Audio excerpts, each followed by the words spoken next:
আসসালামু আলাইকুম। আমি নাসরিন ব্লগার। আমার একটি নতুন ব্লগ ভিডিওতে সকলকে স্বাগত জানাই। কাছে এবং দূরে, দেশ ও দেশের বাইরে যে যেখান থেকে আজকে আমার ভিডিওটি দেখছেন, আশা করছি আল্লাহর রহমতে সবাই ভালো আছেন, সুস্থ আছেন। আলহামদুলিল্লাহ, আমরাও আল্লাহ তাআলার অশেষ রহমতে বেশ ভালো আছি। নতুন দিনে নতুন আরেকটি ব্লগ ভিডিও নিয়ে আপনাদের মাঝে হাজির হয়েছি। আশা করছি আমার এই ভিডিওটি আপনাদের কাছে ভালো লাগবে।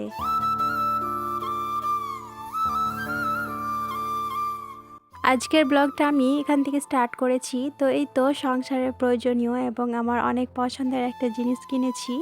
তো সেটাই আপনাদের সাথে একটু শেয়ার করছি। তো এই যে এই মশলাদানিটা আমি অনেক দিন থেকে নিবো করছিলাম, কিন্তু নেওয়া হচ্ছিল না। তো এই যে আমি এটাকে নিতে পেরেছি, তো ভালোই লাগছে নিজেকে। তো এই যে এখন এটাকে আমি রিফিল করে নিচ্ছি। আর এগুলো কিন্তু আমি কিছুদিন আগে এটাকে অর্ডার করেছিলাম। তো অর্ডার করে তারপরে আমি রেখেছিলাম। এগুলোকে আমি মানে আনবক্সিং করে ধুয়ে মুছে পরিষ্কার করে রেখেছিলাম।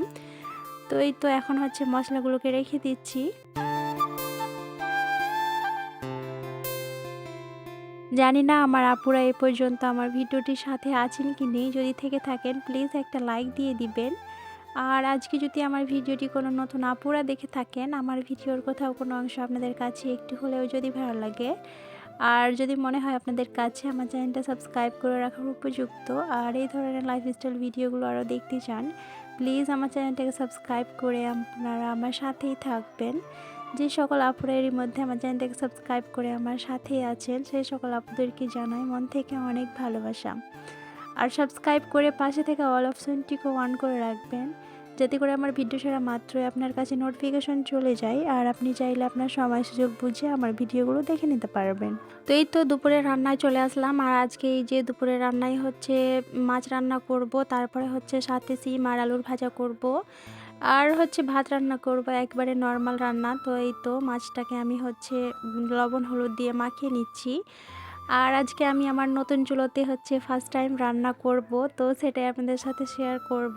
তো আজকে আমি রুই মাছ রান্না করব, আর এই মাছগুলোকে আমি কিভাবে রান্না করি সেটাই আপনাদের সাথে শেয়ার করছি। তো এখানে আমি মাছগুলোকে ভালো করে লবণ হলুদ দিয়ে মাখিয়ে নিলাম। এবার এটাকে ফ্রাই করে নিব। তো এই তো প্রথমে চুলোটাকে আমি অন করে বসিয়ে দিচ্ছি একটা কড়াই। আর এই তো চুলোটাকে আমি ফার্স্ট টাইম অন করছি, তো মনে মনে একটু ভয় ভয় লাগছিল, জানি না কি হবে।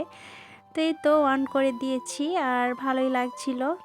তো এই যে আমি পরিমাণ মতো কড়াইয়ে তেল দিয়ে দিয়েছি। আর যেটা আমি সবসময়ই করি, তেল দিয়ে আমি হালকা লবণ দিয়ে দিই তেলের মধ্যে, এতে দিলে মাছটা লেগে যায় না। তো এই যে তেলটা গরম হয়ে গিয়েছে, আর এই তো এখন এক এক করে মাছগুলোকে দিয়ে দিচ্ছি আর ফ্রাই করে নিচ্ছি ভালো করে।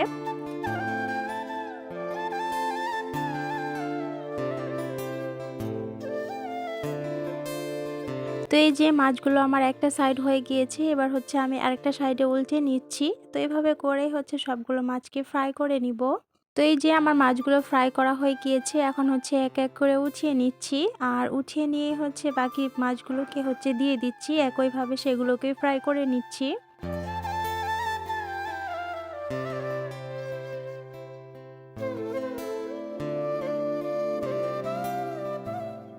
তো এই তো একটা চুলোতে আমি মাছগুলোকে ফ্রাই করে নিচ্ছি, আর আরেকটা চুলোতে আমি গরম পানি করতে দিয়ে দিলাম। মাছে ঝোলের জন্য গরম পানি দিব। যেই কোনো সবজি কিংবা মাছ মাংসতে গরম পানি দিয়ে দেখবেন, এর স্বাদটা কিন্তু খুবই ভালো লাগে আর খুবই মজার হয়।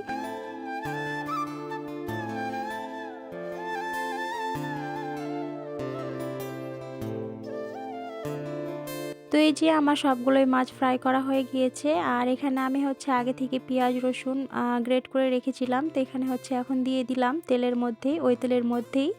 তারপরে এখানে আমি দিয়ে দিচ্ছি মরিচের গুঁড়ো, তারপরে দিয়ে দিচ্ছি অল্প করে লবণ হলুদ, তারপরে দিয়ে দিচ্ছি কাশ্মীরি লঙ্কা না, সরি, কাশ্মীরি লঙ্কার যে পাউডারটা হয়, তো সেটা দিয়ে দিচ্ছি।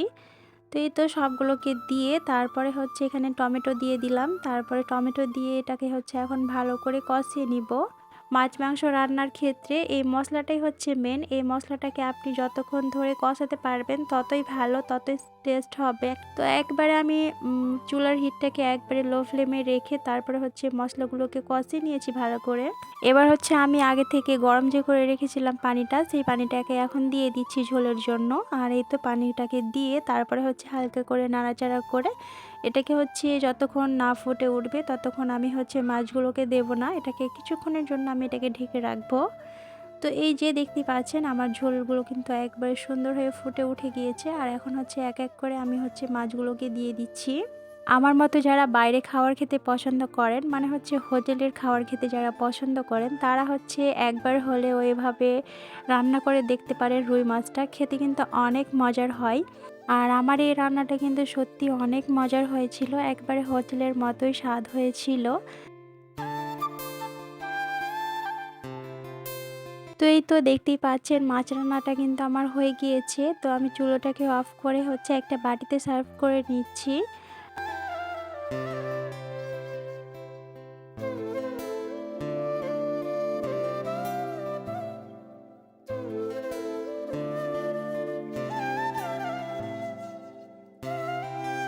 তো এই তো গরম ভাতের সাথে এরকম মাছ রান্না খেতে কিন্তু অনেক মজার লাগে, একবারে চেটেপুটে খাবে সবাই। আর এই তো দেখতেই পাচ্ছেন মাছের কালারটা কিন্তু মাশাআল্লাহ অনেক সুন্দর হয়েছে, দেখলেই হয়তো বুঝতে পারছেন কতটা সুন্দর হয়েছে। তো এই তো রান্না বান্না সেরে বাকি কাজগুলোকে গুছিয়ে নিচ্ছি। এখানে হচ্ছে এই তো মশলাদানিটাকে হচ্ছে ভালোভাবে রেখে দিচ্ছি নিজের জায়গা মতো। আর এদিকে হচ্ছে চুলোটাকে ভালো করে পরিষ্কার করে নিতে হবে। চুলোতে দেখতে পাচ্ছেন মাছ যেহেতু রান্না করলাম, মাছের তেল ছিটে ছিটে একবারে খারাপ হয়ে গিয়েছে। তো এই যে আমি হচ্ছে একটা হালকা পাতলা কাপড় দিয়ে হচ্ছে এটাকে পরিষ্কার করে নিচ্ছি।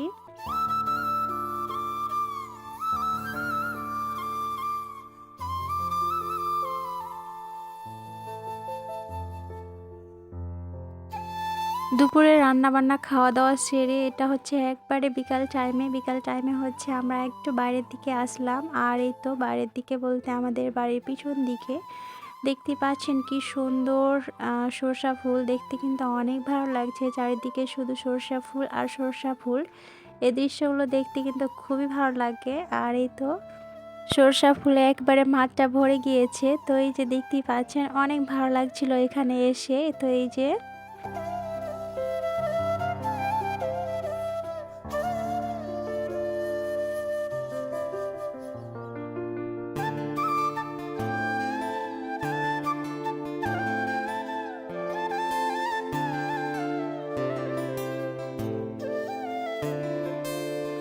তো এই তো দেখতেই পাচ্ছেন আমার মেয়েটা এখানে এসে কিন্তু অনেক খুশি হয়েছে, দেখতে কিন্তু অনেক ভালো লাগছিল তাকে। তো ওই যে ও হচ্ছে হাঁটতে হাঁটতে জানি না কোথায় চলে যাচ্ছে। তো এখান থেকে আমরা হচ্ছে অনেকগুলোই সরষা ফুল নিয়ে গিয়েছিলাম, তারপরে হচ্ছে এখান থেকে শাকও উঠিয়েছিলাম আমি, আমার শাশুড়ি, তারপরে হচ্ছে আমার মেয়ে এসেছিলাম। তো এই যে এখান থেকে অনেকগুলো সরষা ফুল নিয়ে গিয়ে আমরা হচ্ছে সরষা ফুলের আবার বড়াও বানিয়েছি, সেটা আপনাদের সাথে পরের ভিডিওতে শেয়ার করব। তো এই তো দেখতে পাচ্ছেন শাকগুলো কিন্তু অনেক সুন্দর হয়েছে। এটা হচ্ছে আমাদেরই সরষা ক্ষেত, আমাদের সরষার ক্ষেত থেকে আমরাই হচ্ছে সরষা শাক উঠিয়েছিলাম। তো আজকের ভিডিওটা এ পর্যন্তই। ভিডিওটা কেমন লাগলো অবশ্যই কমেন্টে জানাবেন, ভালো লাগলে লাইক করবেন আর ফ্রেন্ড অ্যান্ড ফ্যামিলির সাথেও শেয়ার করবেন, সাবস্ক্রাইব করে আমার সাথেই থাকবেন। আল্লাহ হাফিজ।